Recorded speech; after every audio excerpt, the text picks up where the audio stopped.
Good morning, students.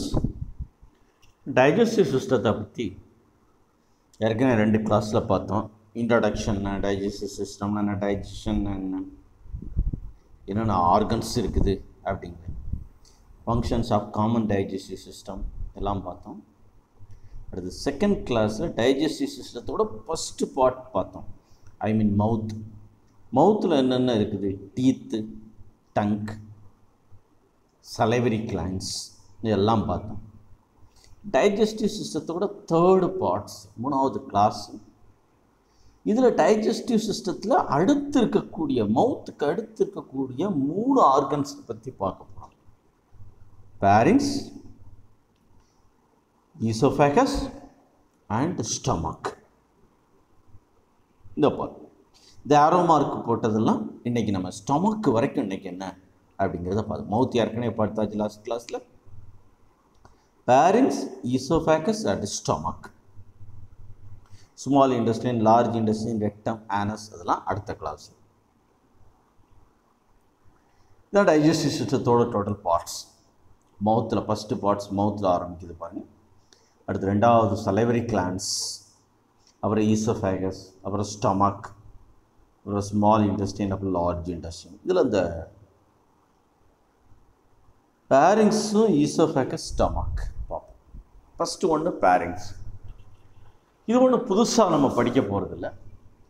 எப்படி ஏற்கனவே இந்த ஆர்கன்ஸை பற்றி நான் டிஸ்கஸ் பண்ணோம். எதில் அப்படின்னு பார்த்தோம்னா ரெஸ்பிரேட்டரி சிஸ்டத்தில் டிஸ்கஸ் பண்ணோம்.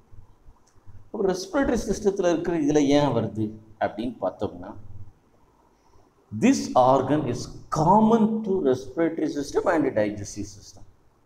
இந்த ஆர்கன் ரெஸ்பிரேட்டரி சிஸ்டத்துலேயும் வரும், டைஜஸ்டிவ் சிஸ்டத்துலேயும் வரும். இது ஒரு நீளமான குழாய். Bearings is a tube 12 to 14 centimeter long which extend from the base of the skull. ஸ்கல்லிருந்து ஒரு 12 to 14 சென்டிமீட்டர் லாங் நீளம் இருக்கக்கூடிய ஒரு ஆர்கன்ஸ்க்கு பேர் தான் பேரிங்ஸ்.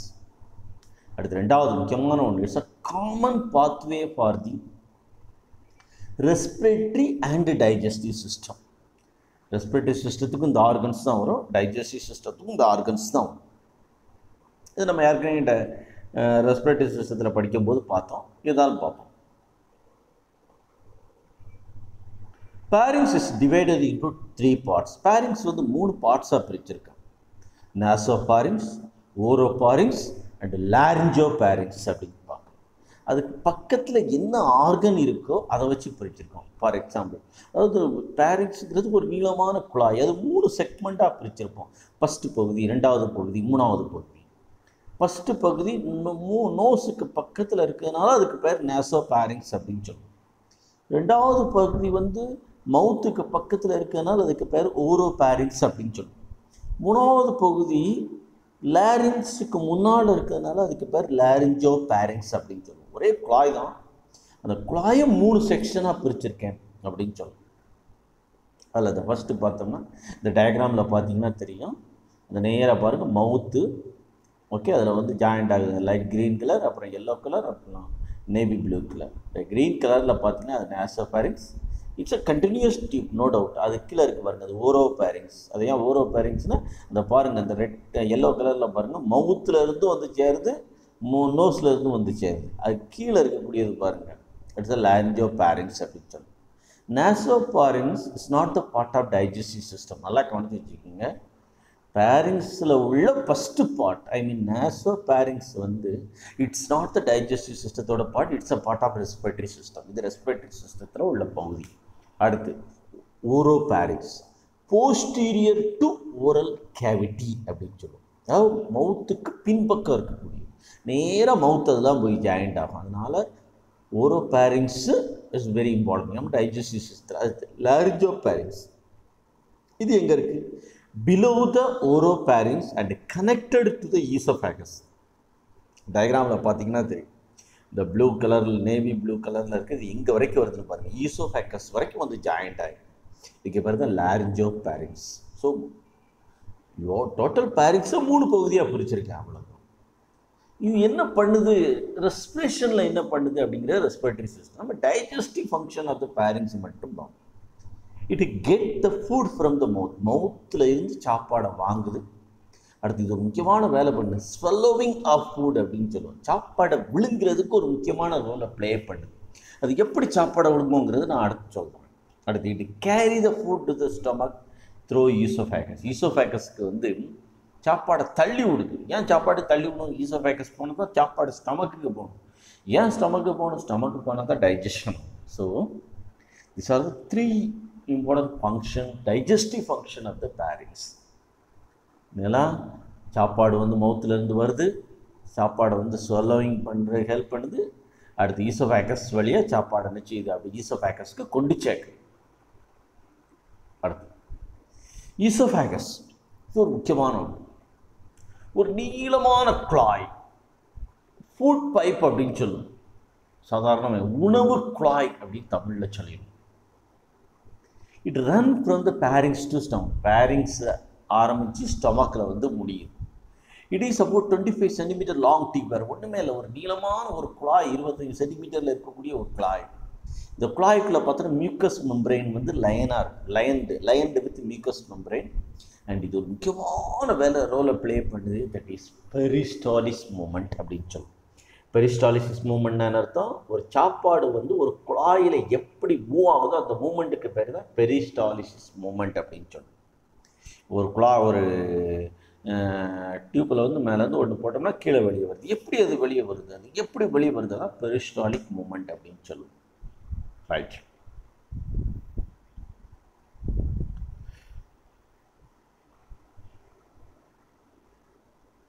ஃபங்க்ஷன் என்ன? இப்போ ஒரு பார்ட்ஸ் ஒன்றும் ஸ்ட்ரக்சர்ஸ் அந்த மாதிரி இன்டர்னல் ஸ்ட்ரக்சர்லாம் ஒன்றும் ரொம்ப கிடையாது. ஏன்னா இது ஒரு நீளமான டியூப் அவ்வளோதான். அதில் ஈசோஃபேகஸில் மியூக்கஸ் செக்ரிஷன் ஆகுது. நம்ம சாப்பிட லூப்ரிகேட் பண்ணி விடுது. அடுத்து சாப்பாடை மூவ் பண்ணுது. இதனுடைய மெயின் ஃபங்க்ஷன் இந்த நான் சொன்ன மூணாவது ஃபங்க்ஷன் தான். சாப்பாடை மூவ் பண்ணுது. அப்படியே நம்ம பேரிங்ஸில் இருந்து சாப்பாடை அப்படியே ஸ்டமக்கு கொண்டு வர்றது தான் அதனுடைய வேலை. அப்படியே டிரான்ஸ்போர்ட் மாதிரி மூவ் பண்ணி கொண்டு வர்றது தான் இதனுடைய வேலை. எப்படி கொண்டு வருது? அந்த மூமெண்ட்டுக்கு பேர் தான் பெரிஸ்டாலிசிஸ் அப்படின்னு சொல்லுவோம். எப்படி நடக்குது? ஒரு குழாயில் கான்ட்ராக்ஷன், அந்த டயக்ராமில் போட்டுருக்கு பாருங்கள். அது சாப்பாடு எப்படி வருதுன்னு பாருங்கள். மசில் ஒரு இடத்துல சுருங்குது, சாப்பாடு கிளினிக் வருது. மசில் அப்புறம் ரிலாக்ஷன் ஆகுது, அப்புறம் கான்ட்ராக்ஷன் ஆகுது. It is a contraction relaxation of the food in the esophagus and the food forced down to the stomach. ஸ்டமக்கு சாப்பாடு அப்படியே தள்ளி விடுறது. மசில்ஸ் அப்படியே சுருங்கும். இந்த டயக்ராமை கிளியராக காட்டியிருக்கு பாருங்க. மசில் அப்படியே சுருங்கும். எந்த இடத்துல சாப்பாடு இருக்கோ அந்த இடத்துல மசில் சுருங்கும், உடனே கிளினிக்கு வந்துடும். திருப்பி சாப்பாடு எங்கே இருக்கோ அந்த இடத்துல மசில் திருப்பி சுருங்கும், அப்படியே கிளினிக்கு வரும். கான்ட்ராக்ஷன், ரிலாக்ஸேஷன், தசைகள் அந்த ஈசோஃபேகஸில் உள்ள மசில்ஸ்னால் அந்த மசில் சுருங்கி விரியக்கூடிய அந்த நிகழ்ச்சிக்கு பேர் தான் பெரிஸ்டாலிசிஸ் அப்படின்னு சொல்கிறேன். It's involuntary movement. இது நம்மளாம் நினச்ச தன்னாலே நடக்கக்கூடிய ஒரு நிகழ்ச்சி. இட்ஸ் இன்வாலண்ட்ரி மூமெண்ட் அப்படின்னு சொல்லுவோம். நல்லா கவனிச்சு வச்சுக்க. அந்த இன்வாலண்ட்ரி மூமெண்ட். சாப்பாடு அப்படியே மவுத்தில் வச்சோம்னா ஆட்டோமேட்டிக்காக ஸ்டமக்கு வந்துடுது. எப்படி வந்துடுது? அந்த பெரிஸ்டாலிசிஸ் மூமெண்ட். ஏன் நடக்குது? யாரோட கண்ட்ரோல் நடக்குது? அது வாட்டு மூவ் ஆகுது. எப்படி மூவ் ஆகுது? இந்த மசில்ஸ் வந்து சுருங்கி விடுகிறது. இந்த மூமெண்ட்டுக்கு பேர் தான் peristalsis movement. This movement not only take place இந்த ஈசோஃபேகஸ். ஈசோஃபேகஸில் மட்டும் இல்லை, நம்ம ஜிஐடியில் ஃபுல்லாக எல்லா இடத்துலையுமே இருக்குது. ஞாபகம் வச்சுக்கோங்க. ஒரு குழாயில் ஒரு சாப்பாடு எப்படி மேலேருந்து கிளினிக்கு அப்படியே ட்ராவல் ஆகுது அப்படின்னு பார்த்தோன்னா இந்த பெரிஸ்டாலிக் மூமெண்ட்டுன்னு ஆளதான். ரைட். அடுத்து இது ஒரு முக்கியமான டாபிக், அடிக்கடி கேட்கக்கூடிய ஒரு 2 மார்க் கொஸ்டின். டெக்ளூட்டிஷன்னா என்ன? அல்லடா ஸ்வெல்லோவிங், சாப்பாடு எப்படி நாம் விழுங்குறோம் அப்படின்னு பார்க்கணும். It அக்யூர் in the 3 stages. 3 ஸ்டேஜஸாக நடக்குது. இந்த டயக்ராமில் போட்டு பார்த்தீங்கன்னா தெரியும். ஃபர்ஸ்ட் ஸ்டேஜ், செகண்ட் ஸ்டேஜ், அடுத்து third stage. After mastication is complete. நல்லா சாப்பாடு அரைச்ச உடனே, நல்லா கவனிச்சு, சாப்பாடு அரைச்ச உடனே வாயில் வந்து பார்த்தோம்னா அப்படியே உருண்டையாக ஃபார்ம் ஆகும். அந்த உருண்டைக்கு பேர் தான் போலஸ் அப்படின்னு சொல்லுவாங்க. இந்த போலஸ் வந்து உள்ளே தள்ளி விடுறது வாலண்டியர், நாம் தள்ளி விடணும். ஆனால் அதுக்கப்புறம் உள்ளே ஓடிடும். அது எப்படி நடக்குது அப்படிங்கிறது தான் 3 ஸ்டேஜஸில் நடக்குது. இது இனிஷியேட்டட் வாலண்டரி, நாம் ஆரம்பித்து வைக்கணும். பட் கம்ப்ளீட் பை இன்வாலண்ட்ரி, ஆரம்பித்து வச்சுட்டு விட்டுறணும். அதுக்கப்புறம் தன்னாலே நடந்துடும். Initiated by voluntary but completed by involuntary action. So deglutition அப்படின்னா சாப்பாடை விழுங்கக்கூடிய அந்த நிகழ்ச்சிக்கு பேர் தான் டெக்ளூட்டிஷன் அப்படின்னு நான் சொல்கிறேன். இது 3 ஸ்டேஜாக நடக்குது. The first stage என்னது? The mouth is closed and the voluntary muscles of the tongue and chest push the bolus backward into the pharynx. Okay, மவுத்தை மூடிக்கிட்டு தான் இந்த டங்கில் உள்ளது, கன்னத்தில் உள்ள மசில்ஸ் எல்லாம் அப்படியே சாப்பாடை பேரிங்ஸுக்கு தள்ளுது. It's a first event. ரெண்டாவது ஈவெண்ட் என்னது அப்படின்னு பார்த்தா இது வரைக்கும் பண்ணுறது நம்மளோட வேலை, வாலண்டியரி மூமெண்ட். அடுத்து வரும் பாருங்க, இன்வாலண்டரி, அடுத்து தன்னாலே நடக்கக்கூடியது. It stimulate the reflex action initiated in the oropharynx. ஓரோபேரிங்ஸுக்கு சாப்பாடு வந்த உடனே இன்வாலண்டரியாக மாறுது. Contraction of the pharynx muscle. Muscles, பேரிங்ஸில் உள்ள மசில்ஸ் அப்படியே சுருங்க ஆரம்பிக்குது. உடனே என்ன ஆகும்? அப்படியே போலஸ் அப்படியே கிளனிக்கு இறங்கி ஈசோஃபேகஸ்க்கு வந்துடும். கிளனிக்கு இறங்கி அப்படியே ஈசோஃபேகஸ்க்கு வந்துடும். அடுத்து the presence of bolus in the pharynx stimulate the peristalsis which propel the bolus through the esophagus and to the stomach. இப்போ என்ன ஆகுது? சாப்பாடு வந்து பேரிங்ஸுக்கு வந்துருச்சுது. பேரிங்ஸ் வந்து என்னச்சு அப்படின்னு பார்த்தோம்னா அப்படியே சாப்பாடை கிளனிக்கு தள்ளும். கிளன்னு இருக்குது ஈசோஃபேகஸ். ஈசோஃபேகஸில் ஒரு வேவ் மாதிரி மூமெண்ட் பார்ப்பாங்க. அந்த மூமெண்ட்டுக்கு தான் இப்போ நான் இதுக்கு முன்னாடி உள்ள சொன்னேன், பெரிஸ்டாலிஸ் மூமெண்ட். அந்த பெரிஸ்டாலிஸ் மூமெண்ட் போல சாப்பாடு ஸ்டமக்குக்கு வந்துடுது. ஸோ 3 ஸ்டேஜாக நடக்குது இந்த டெக்ளூட்டிஷன். ஃபஸ்ட்டு ஸ்டேஜ் மவுத்தில் என்ன பண்ணுறோம்? டங்கு, நாக்கு, கன்னம் எல்லாம் சேர்ந்து போலஸ்னால் வேறு ஒன்றுமே இல்லை, சாப்பாடு எச்சி எல்லாம் சேர்ந்து அப்படியே ஒரு உருண்டையாக மாறினதுக்கு பேர் தான் போலஸ். அந்த போலஸை அப்படியே பேரிங்ஸுக்கு தள்ளுது. பேரிங்ஸ் உடனே என்ன செய்யுது? அப்படியே மசில் கான்ட்ராக்ஷனால் அந்த சாப்பாடு அப்படியே ஈசோஃபேகஸுக்கு தள்ளுது. ஈசோஃபேகஸ் என்ன செய்யுது? பெரிஸ்டாலிக் மூமெண்ட்னால ஸ்டமக்கு கொண்டு செய்யுது. இதுதான் என்னது அப்படின்னு பார்த்தோம்னா டெக்ளூட்டிஷன் அப்படின்னு சொல்கிறோம். இந்த டயக்ராமில் பார்த்தீங்கன்னா தெரியும். சரி, க்ரீன் கலரில் இருக்குது பாருங்கள் போலஸ் இங்கே இருக்குது. ஃபஸ்ட்டு டயக்ராமில் எங்கே இருக்குது பாருங்கள்? மவுத்தில் இருக்குது. ரெண்டாவது டயக்ராமில் பாருங்கள், அந்த க்ரீன் கலரில் உள்ள சாப்பாடு இங்கே வந்துருச்சுது, அப்படியே பேரிங்ஸுக்கு வந்துருச்சு. மூணாவது வந்துருப்பாருங்க அப்படியே ஈசோஃபேகஸ்க்கு போயிடுச்சுது. இதுக்கு பேர் தான் டெக்ளூட்டிஷன் அப்படின்னு சொல்கிறேன். So deglutition it's voluntary and involuntary. ஆரம்பித்து வைக்கிறது வாலண்டரி, அப்புறம் தன்னால் இன்வாலண்டரியாக நடக்கக்கூடிய ஒரு நிகழ்ச்சி. இது ஒரு முக்கியமான ஈவெண்ட், அடிக்கடி கேட்கக்கூடிய ஒரு 2 மார்க் கொஸ்டின். அடுத்து ரொம்ப முக்கியமான ஒரு பார்ட், ஸ்டொமக்னா வயிறு கிடையாது, இறப்பை அப்படின்னு சொல்லுவோம். இது அடிக்கடி கேட்கக்கூடிய ஒரு 5 mark question. The stomach is a J-shaped dilated organ. English letter J மாதிரி இருக்கும், கொஞ்சம் விரிவடைஞ்சு இருக்கும். அதனால தான் டைலேட்டட் அப்படின்னு சொல்லி, டைலேஷன் விரிவடை. எங்கே இருக்குது? Just below the diaphragm. டயஃப்ராமுக்கு கீழே இருக்குது. டயஃப்ராம்னா உதரவிதானம் அப்படின்னு சொல்லியிருக்கிறேன். ஏற்கனவே ரெஸ்பிரேட்டரி சிஸ்டத்தில் அந்த மசில்ஸை பற்றி நிறையா டிஸ்கஸ் பண்ணியிருக்கேன். அந்த லெஃப்ட் சைடு இந்த அப்டாமினல் கேவிட்டி, அப்டாமினல் கேவிட்டியோட லெஃப்ட் சைடில் இருக்குது ஸ்டமக். அப்டாமினல் கேவிட்டினா வயிறு இருக்கக்கூடிய அந்த பகுதிக்கு பேர் தான் நான் அப்டாமினல் கேவிட்டி அப்படின்னு சொல்லியிருக்கேன். அடுத்து எம்டி ஸ்டமக்கில் ஒரு ஸ்டமக் வந்து எம்டியாக இருக்கும்போது அதில் 50 ml நம்மளால் ஃபுல் பண்ண முடியும். அதே அப்படியே விரிவடைச்சு கொண்டு போனோம்னா 4 லிட்டரு வரைக்கும் நம்ம லிக்விடையும் சாலிடையும் அடைக்கலாம் அதுக்குள்ளே. ஆனால் சாப்பாடு நமக்கு ஒரு 2 லிட்டரு சாப்பாடு சேர்ந்தாலே நமக்கு வயிறு ஃபுல்லான ஒரு ஃபீலிங் இருக்கும். ஆனால் ஸ்டமக்கில் நம்ம எவ்வளவு லிக்விட் அடைக்கலாம்? 4 லிட்டரு லிக்விடு வரைக்கும் அடைக்கலாம். ஞாபகம் வச்சுக்கணும். ஸோ இட்ஸ் ஒரு ஸ்மால் இன்ட்ரடக்ஷன்ஸ். இந்த டயக்ராமில் பார்த்தீங்கன்னா அந்த எங்கே இருக்குதுங்கிறது. It's a J-shaped organ. It is in the abdominal cavity and capacity during the empty 50 ml and it can extend up to 4 liter வரைக்கும் எக்ஸ்டெண்ட் ஆகிக்கலாம். அடுத்து ஒரு முக்கியமான பார்ட்ஸ் ஆஃப் ஸ்டமக். ஸ்டமக்குங்கிற இட்ஸ் அ வாஸ்ட் ஏரியா. நம்மளோட கன்வீனியன்ட்டுக்காக 3 ஏரியாவாக பிரிச்சுக்கிடுது. மேலே இருக்கக்கூடியது ஃபண்டஸ், பாடி அண்ட் பைலோரஸ். நல்லா ரெட் கலரில் இருக்குது, அது லைட் ரெட் கலர். அப்புறம் பார்த்திங்கன்னா அந்த பிங்க் கலரில் இருக்குது. First fundus. மேலே அந்த போர்ஷன் இந்த கிளியர் ரெட் கலரில் இருக்குது. ஃபண்டஸ் எழுதிட்டு அந்த டயக்ராமில் பார்த்திங்கன்னா ஸ்டமக்கில் அதுக்கு பிறகு small dome shaped structure elevated above the level of oesophageal opening. இந்த ஈசோஃபேகஸ் வந்து ஸ்டமக்கில் ஜாயிண்ட் ஆகுது பாருங்கள், அந்த ஏரியா க்ரீன் கலர். அதுக்கு மேலே உள்ள பகுதியை தான் நான் என்ன சொல்கிறேன் அப்படின்னு பார்த்தோம்னா ஃபண்டஸ் அப்படின்னு சொல்லுவோம். பாடி it extend just below the fundus up to the pyloric region. Pyloric region வரைக்கும் ஃபண்டஸ்க்கு கீழே இருக்கக்கூடிய. அடுத்து pyloric region has two fast antrum and pyloric canal அப்படின்னு சொல்லுவோம். பைலோரிக் கேனல் அப்படின்னா ஆண்ட்ரம், இந்த ரெண்டு பார்ட்டு சேர்ந்தது தான் பைலோரஸ். ஸோ அடியில் உள்ள பார்ட்ஸுக்கு பேர் பைலோரஸ் அப்படின்னு சொல்லியிருக்கேன். ரைட். ரெண்டு வகையான ஸ்பிங்டர் இருக்குது, ரெண்டு வகையான கர்வேச்சர் இருக்குது. ஸ்பிங்டர்னா என்னது? அடைப்பு. ஒரு பைப்பில் தண்ணி போய்கிட்டு இருக்குது, அதை அப்படி க்ளோஸ் பண்ணோம்ல, அதுக்கு பேர் தான் ஸ்பிங்டர் அப்படின்னு சொல்லுவோம். ஒரு வால்வு சிம்பிளாக சொல்லணும் அப்படின்னு பார்த்தோம். கர்வேச்சர் தான் எடுத்து வளைவு அப்படின்னு சொல்லுவோம். டயக்ராமில் பார்த்தீங்கன்னா தெரியும். ஹியர் கார்டியாக் ஸ்பிங்டர்னு இருக்கு பாருங்க. அந்த ஈசோஃபேகஸ் ஸ்டமக்கு ஜாயின் பண்ணுற இடத்துல இருக்கு, அது ஒரு வால்வு. கீழே பார்த்தீங்கன்னா பைலோரிக் ஸ்பிங்டர் இருக்குன்னு பாருங்க. ஸ்மால் இன்டெஸ்டைனும் ஸ்டமக்குக்கும் இடையில ஒரு ஸ்பிங்டர் இருக்குது. டயக்ராமில் பார்த்தீங்கன்னா பைலோரிக் ஸ்பிங்டர். ஏன் அந்த ஸ்பிங்டர் இருக்குது? இந்த ஸ்பிங்டரோட யூஸ் என்னது?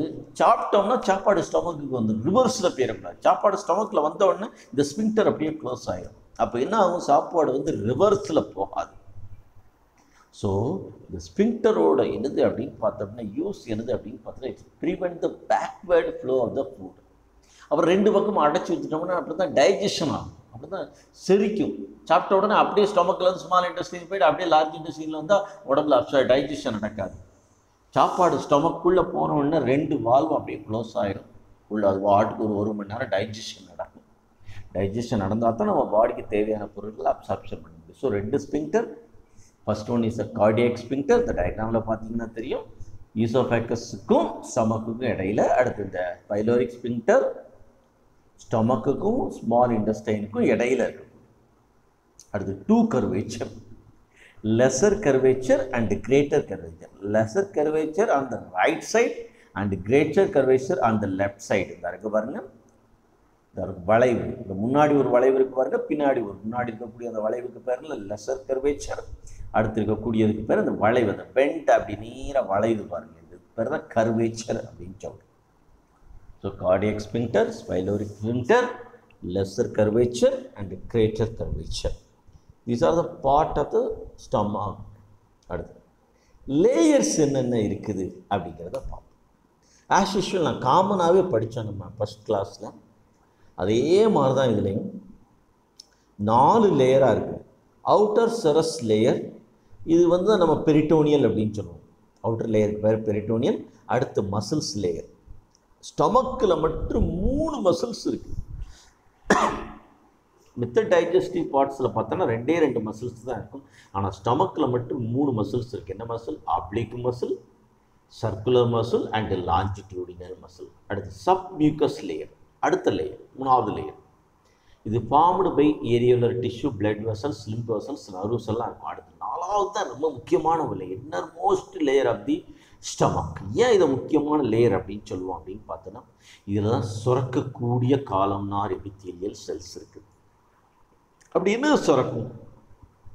அதுதான் நம்ம என்ன சொல்லுவோம் அப்படின்னு பார்த்தோன்னா கேஸ்ட்ரிக் கிளாண்ட் அப்படின்னு சொல்லியிருக்கோம். நல்லா கவனிச்சுக்கணும் இந்த வார்த்தை. கிளாண்ட்னாலே சுரக்கக்கூடிய ஏதோ ஒரு பொருளை சுரக்குது, அதனால் அது சுரக்கக்கூடிய பொருளுக்கு அந்த ஏரியாவுக்கு பேர் கேஸ்ட்ரிக் கிளாண்ட் அப்படின்னு சொல்லுவோம்.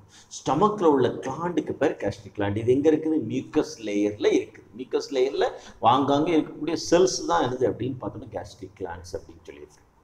ஸோ ஸ்ட்ரக்சரு அப்படின்னு பார்த்தோம்னா ஸ்டொமக் எங்கே இருக்குது? அப்டாமினல் கேவிட்டியில் இருக்குது. It's J shaped organ. 3 பகுதியாக பிரிச்சுட்டேன். Fundus, body, pylorus. அடுத்து என்னது? 2 ஸ்பிங்டர் இருக்குது. Cardiac sphincter, pyloric sphincter. 2 curvature இருக்குது, lesser curvature and greater curvature.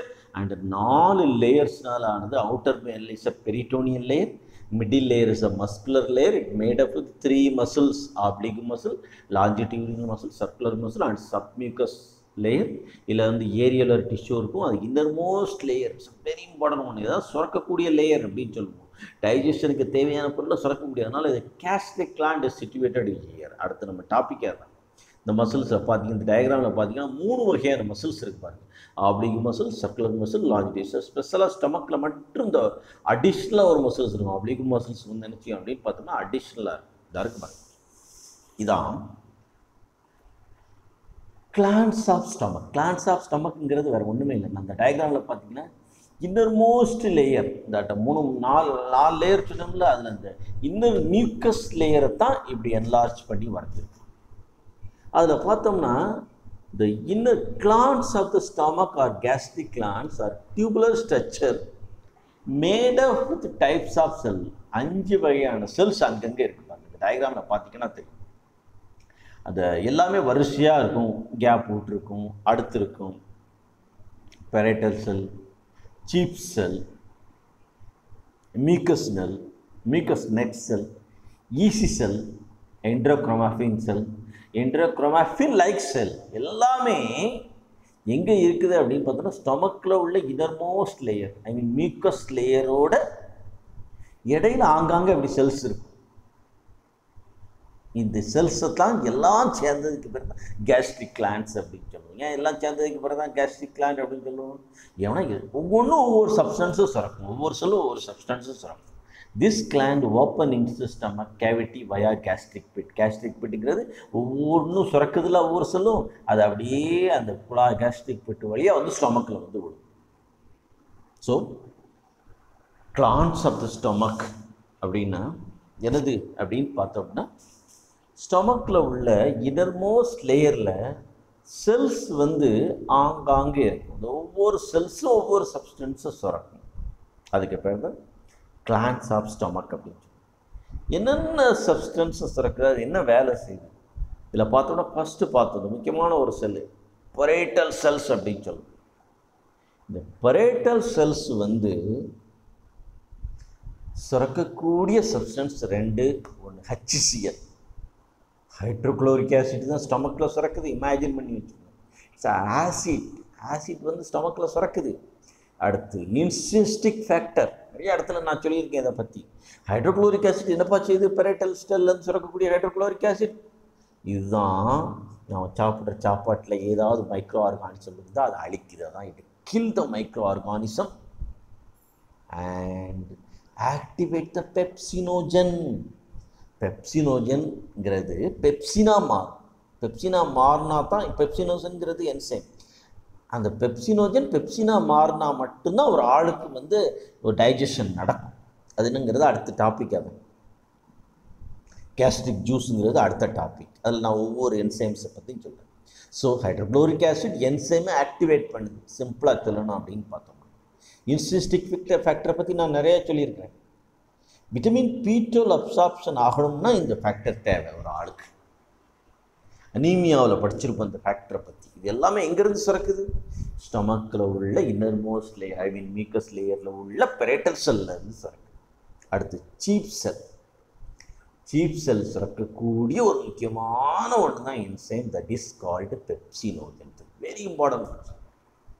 Gastric ஜூஸில் உள்ள என்சைம் சொன்னால் இதுதான் ஃபஸ்ட்டு சொல்லணும். Pepsinogen and lipase. பெப்சினோஜன் என்னப்பா செய்யுது? ப்ரோட்டீனை டைஜஷன் பண்ணுது. கேஸ்ட்ரிக் லிப்பேஸ் என்னப்பா செய்யுது? ஃபேட்டை டைஜஷன் பண்ணுது. அடுத்து ஜீசல் அப்படின்னு ஒரு சொல். இந்த ஜீசல் என்ன சுரக்குது? கேஸ்ட்ரிங்கிறது ஸ்டொமக்கில் சுரக்கக்கூடிய ஒரு ஹார்மோன். இந்த கேஸ்ட்ரின் என்ன செய்யுது? கேஸ்ட்ரிக் ஆசிட் செக்ரீஷன் அதிகப்படுத்துது. அடுத்து ஈசிஎல் செல், இது என்ன சுரக்குது? ஹிஸ்டமின். இந்த ஹிஸ்டமின் என்ன செய்யுது? கேஸ்ட்ரிக் ஆசிட் செக்ரீஷனை அதிகப்படுத்துது. அடுத்து மியூக்கஸ் நெக் செல், இது என்ன செய்யுது? மியூக்கஸையும் பைகார்பனேட்டை செய்யுது, சுரக்குது. இது என்ன செய்யுது? Protect the stomach from acid. ஏன்னா நம்ம நல்லா கவனித்து வச்சுக்கோங்க, வயிற்றில் ஆசிட் சுரந்துக்கிட்டே இருக்குது. அப்போ என்ன, வயிறு அரிக்க ஆரம்பிச்சிடும். அதை தடுக்கிறதுக்காக இயற்கையாகவே ஒரு சுரக்கக்கூடிய ஒரு சப்ஸ்டன்ஸ் தான் மியூக்கஸ். இந்த மியூக்கஸ் என்ன செய்யும் அப்படின்னு பார்த்தோம்னா, ஸ்டொமக்கில் ஒரு கோட்டிங் மாதிரி ஃபார்ம் பண்ணிக்கிட்டு ஆசிட்டை போய் அட்டாக் பண்ண விடாது. அடுத்து டீசல், சொமட்டோஸ்டாட்டின், இது இன்ஹிபிட் த கேஸ்ட்ரிக் ஆசிட் செக்ரீஷன். அது ஸ்டிமுலேட் பண்ணுது, இது இன்ஹிபிட் பண்ணுது. எல்லாமே என்னது அப்படின்னு பார்த்தோம்னா, ஸ்டொமக்கில் உள்ள இன்னர்மோஸ்ட் லேயரில் உள்ள கேஸ்ட்ரிக் கிளாண்ட்ஸ் அப்படிங்க. கேஸ்ட்ரிக் கிளாண்டுங்கிறது வேறு ஒன்று, கிளாண்ட்னா ஏதோ ஒன்று சுரக்கக்கூடியது. இந்த கிளாண்டில் நிறைய செல்ஸ் இருக்குது, ஒவ்வொன்றும் சுரக்கும். இவ்வளவு என்ன செய்யுது அப்படின்னு பார்த்தோம்னா சுரக்கு. ஸோ கேஸ்ட்ரிக் கிளாண்ட்ஸோட ஃபங்க்ஷன் என்ன? காமனாக ஸ்டொமக் என்ன வேலை செய்யுது? Functions of the stomach. Question இப்படி தான் கேட்பாங்க. Structure and functions of the stomach. Question functions of the stomach. சாப்பாடை டெம்பரவரியாக ஸ்டோரேஜ் பண்ணி வைக்கிறது. கேஸ் டெம்பரேச்சர் ஸ்டோரேஜ் பண்ணி வைக்கும். ஏற்கனவே சொல்லியிருக்கிறேன், ஃபில்டர் சொல்லுவோம். சாப்பிட்டோன்னே சாப்பாடு வயிற்றுக்குள்ள போயிடுது, மேலே உள்ள ஸ்பின்டரும் கொஞ்சம் க்ளோஸ் ஆயிரும், கார்டியாக் ஸ்பின்டர் க்ளோஸ் ஆகும், பைலோரிக் ஸ்பின்டர் க்ளோஸ் ஆகும். இப்போ சாப்பாடு உள்ளே இருக்குதா, அது வாட்டுக்கு ஒரு மணி நேரம் இருக்கும். ஏன் இருக்குது? அப்போ தான் என்சைம் ஆக்ட் பண்ண முடியும். ஏன் என்சைம் ஆக்ட் பண்ண முடியும்? அப்போ தான் டைஜஷன் ஆகும். ஸோ சாப்பாடை ஸ்டோர் பண்ணுது. ஏன் ஸ்டோர் பண்ணுது? அப்போ தான் டைஜஷன் நடக்கும். அடுத்து கெமிக்கல் டைஜஷன். நான் சொன்னேன் பெப்சினோஜன் அப்படின்னு சொன்னேன். அந்த பெப்சின் வந்து என்ன செய்யுது அப்படின்னு பார்த்தோன்னா ப்ரோட்டீனை உடச்சி பாலிபெப்டைடாக மாற்றும். ஏன்னா ஃபஸ்ட் கிளாஸில் சொல்லுறேன், டைஜஷன்னா என்ன? நம்ம சாப்பிட்ற சாப்பாடை சிம்பிள் கெமிக்கலாக மாற்றக்கூடிய நிகழ்ச்சிக்கு பேர் தான் என்ன பேர் அப்படின்னு பார்த்தோன்னா டைஜஷன் சொல்லிக்கலாம். பெப்சின்ங்கிறது நம்ம சாப்பிட்ற சாப்பாட்டில் உள்ள ப்ரோட்டீனை பாலிபெப்டைடாக மாற்றி விடும். அடுத்து மெக்கானிக்கல் பிரேக் டவுன், உடைக்கிறது, ஒரு கல்லை உடைக்கிற மாதிரி உடைக்கிறது. ஏன்னா நம்ம சாப்பிட்ற சாப்பாடை வந்து அப்படியே ஸ்டமக்கு பார்த்தோம்னா 3 லேயர் இருக்கு. ஏன் மித்த ஜிஐடிலாம் 2 லேயர் தான், ஸ்டமக் மட்டும் 3 லேயர் இருக்குது. ஏன் அப்படின்னு பார்த்தோன்னா சாப்பிட ஆடிக்கிட்டே கிடக்குது, பெரிஸ்டாலிக் மூமெண்ட் மாதிரி அப்படி சுருங்கிக்கிட்டே கிடக்குது. அப்போ என்ன ஆகும் அப்படின்னு பார்த்தோன்னா சாப்பிட்ற சாப்பாடு பிரேக் டவுன் ஆகும். அதான் mechanical break down. The 3 smooth muscles enable the stomach to act as a churn. Gastric juice is added and content are liquefied to chyme. chyme தான் அர்த்தம். அப்படியே சாப்பாடு டைஜஷன் ஆகி ஒரு லிக்யூடாக வெளியே வரக்கூடியதுக்கு பேர் தான் chyme. ஏற்கனவே ஒன்று சொல்லியிருக்கேன், வாயில் உருண்டையாக இருக்கிறது பேர் போலஸ், இதுக்கு பேர் chyme அப்படின்னு சொல்லியிருக்கேன். அடுத்து அப்சார்ப்ஷன். மெயினாக அப்சார்ப்ஷன் நம்ம உடம்புல ஸ்மால் இன்டெஸ்டைன்லாம் நடக்கும், பட் இதுவும் அப்சார்ப்ஷன் பண்ணும். என்னது அப்சார்ப்ஷன் பண்ணும்? Water, alcohol and some lipid soluble ட்ரக்கை வந்து என்ன செய்யும் அப்படின்னு பார்த்தோன்னா ஸ்டமக்கும் அப்சார்ப்ஷன் பண்ணும். அடுத்து non specific defence against micro. டிஃபென்ஸ்னால் பாதுகாக்கிறது. யார்கிட்ட பாதுகாக்கிறது? Micro organism. எப்படி பாதுகாக்கும்? ஸ்டமக்கில் ஒரு ஆசிட் சுரக்கும்னு சொல்லியிருக்கிறேன். Yes, hydrochloric acid. இந்த ஹைட்ரோக்ளோரிக் ஆசிட் இருக்கிறதுனால ஸ்டமக்கில் எந்த மைக்ரோ ஆர்கானிசத்தினாலையும் வளர முடியாது. ஏன்னா ஆசிட் அழிச்சிடும். அடுத்து preparation of iron for absorption. நம்ம சாப்பிட்ற சாப்பாட்டில் அயனை அப்சார்ப்ஷன் பண்ணுறதுக்கு ஹெல்ப் பண்ணுது. அடுத்து ஏற்கனவே சொல்லியிருக்கிறேன், கேஸ்ட்ரிக் கிளாண்ட்ஸ் படிக்கும்போது இது ஒரு சீப் செல் படிக்கும்போது சொன்னேன், இது ஒரு சப்ஸ்டன்ஸை சுரக்குதுன்னு. இன்சிஸ்டிக் ஃபேக்டர். இந்த இன்சிஸ்டிக் ஃபேக்டர் எதுக்கு தேவை அப்படின்னா தான் விட்டமின் B12 உடம்புல அப்சார்ப்ஷன் ஆகும். This are the important functions of the stomach. என்னென்ன ஃபங்க்ஷன்லாம்? நம்ம சாப்பிட்ற சாப்பாடை ஸ்டோர் பண்ணி வைக்குது, சாப்பாடை டைஜஷன் பண்ணுது, சாப்பாடை உடைக்குது, மெக்கானிக்கல் பிரேக் டவுன். அடுத்து சில பொருட்களை அப்சார்ப்ஷன் பண்ணுது, அடுத்து மைக்ரோ ஆர்கானிசத்தை டெஸ்ட்ராய் பண்ணுது, அயன் அப்சார்ப்ஷனை ஹெல்ப் பண்ணுது, விட்டமின் B12 அப்சார்ப்ஷன் பண்ண வைக்குது. எல்லாமே என்னது அப்படின்னு பார்த்தோம்னா ஸ்டொமக்கோட ஃபங்க்ஷன்.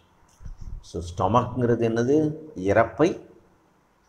வேறு ஒன்றுமே இல்லை, ஜே சேஃப்டு ஆர்கன்னு சொல்லியிருக்கிறேன். அண்ட் இங்கே இருக்குது அப்டாமினல் கேவிட்டியில் இருக்கக்கூடிய ஒரு பாட்டு.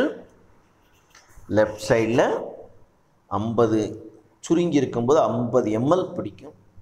படிட்டு கேன் அப்படியே கொஞ்சம் கொஞ்சம் தண்ணி ஊற்றிக்கிட்டு ஒரு பலூன் எப்படி விரிவடைஞ்சிக்கிட்டே போகும், அதே மாதிரி அப்படி தண்ணி ஊற்றிக்கிட்டு 4 லிட்டர் வரைக்கும் பெருசாகும். பட் 2 லிட்டர் வந்தாலே ஒரு ஆளுக்கு நம்ம சாப்பிட்ட திருப்தி வந்துடும். 3 பார்ட்ஸாக பிரிக்கிறோம்: fundus, body, pylorus. 2 sphincter, cardiac and pyloric sphincter. 2 வளைவுகள், lesser curvature and greater curvature. 4 layer: peritoneal layer, muscles layer, submucous and mucous layer. இந்த மியூக்கஸ் லேயரில் ப்ரெசென்டாக இருக்கக்கூடிய கிளாண்டுக்கு பேர் கேஸ்ட்ரிக் கிளாண்ட்ஸ் அப்படின்னு சொல்கிறேன்.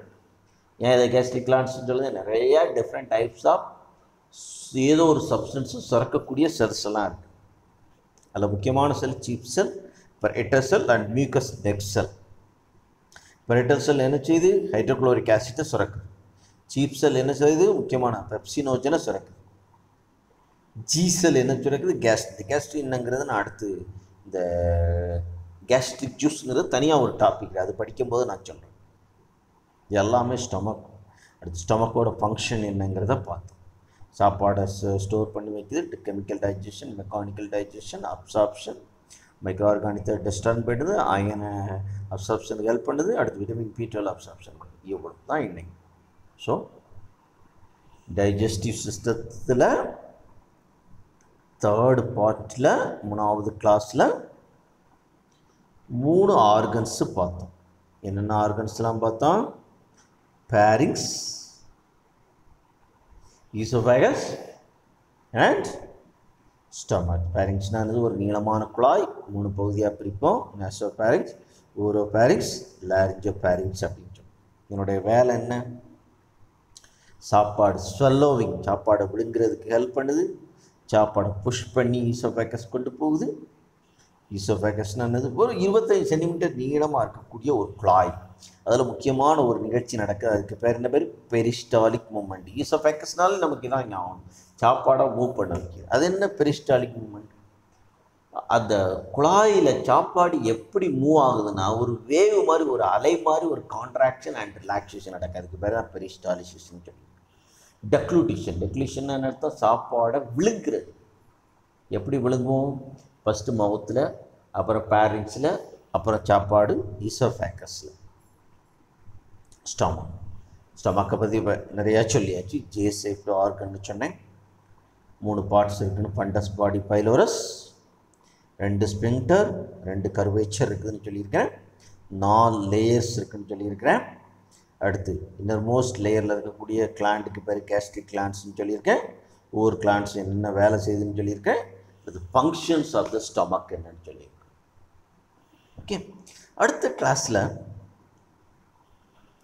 கேஸ்ட்ரிக் ஜூஸ்னு, கேஸ்ட்ரிக் ஜூஸில் உள்ள என்சைம்ஸுக்கு பேர் என்ன பேர், அது எப்படி ஆக்ட் பண்ணுது, ஐ மீன் ஃபிசியாலஜி வைஸாக போகும். இந்த கேஸ்ட்ரிக் ஜூஸ் எப்போ ஒரு ஆளுக்கு சுரம், அப்புறம் ஸ்மால் இன்டெஸ்டைன்னா, லார்ஜ் இன்டெஸ்டைன்னா என்ன அப்படிங்கிறது நெக்ஸ்ட் கிளாஸில் என்ன செய்வோம் அப்படின்னு பார்த்தோம்னா டிஸ்கஸ் பண்ணுவோம். And thank you students, and the information be ready for the today you have the yoga program 4:30. Thank you student.